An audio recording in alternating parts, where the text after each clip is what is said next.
parole aux associations.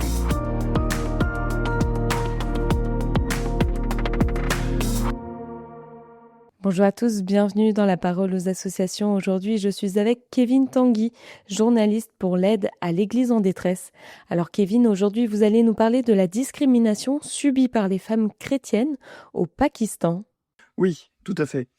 Il s'agit d'une triste réalité dans ce pays où les chrétiens sont considérés comme des moins que rien.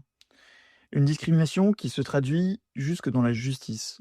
Samia était une jeune femme courageuse de 17 ans qui travaillait comme femme de ménage. Malheureusement, cette dernière a été retrouvée morte en février dernier. Les propriétaires de l'appartement où son corps a été retrouvé ont affirmé qu'elle s'était suicidée. Mais un rapport a révélé que Samia a été violée en groupe puis assassinée. Et alors, face à une telle atrocité, que fait la justice ?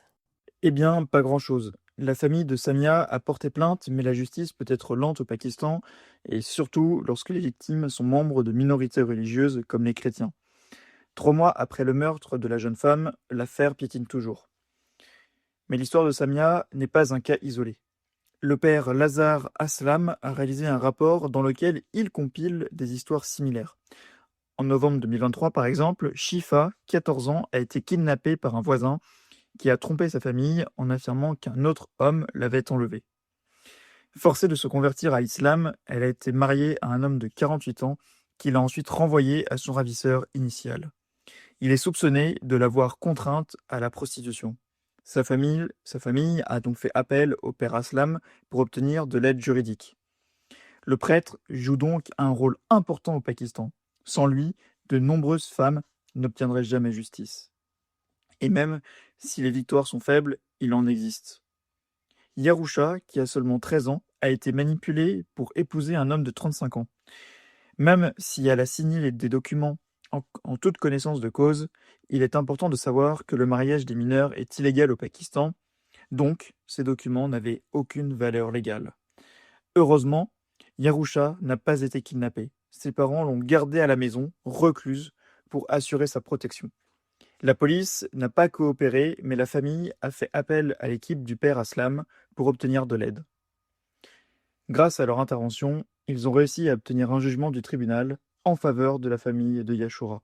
Et les femmes chrétiennes sont également victimes de viols. Effectivement, le père Aslam met en évidence des cas de viol, comme celui d'une jeune femme de 20 ans nommée Asma. Le 3 mai 2025, une connaissance l'a attirée dans une voiture. Elle a ensuite été conduite dans une résidence privée où elle a été violée par 4 hommes. Les criminels ont filmé la scène et ont menacé Asma de diffuser les images si elle ne répondait pas à leurs demandes sexuelles. Asma et sa famille sont maintenant confrontés à des menaces.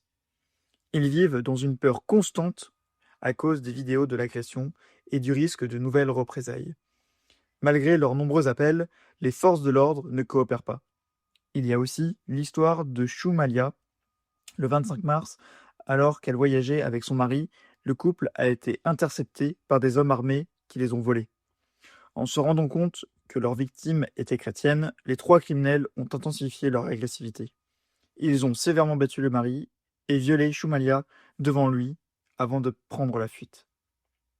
Face à de telles atrocités, le père Aslam exige justice pour la famille de la victime et demande à l'État de fournir sécurité et protection à la famille qui est pauvre et minoritaire, tandis que les coupables sont puissants. Eh bien, merci Kevin pour ce partage et je rappelle qu'on peut avoir plus d'informations sur l'aed-france.org. Je vous souhaite une belle journée sur KTO Radio.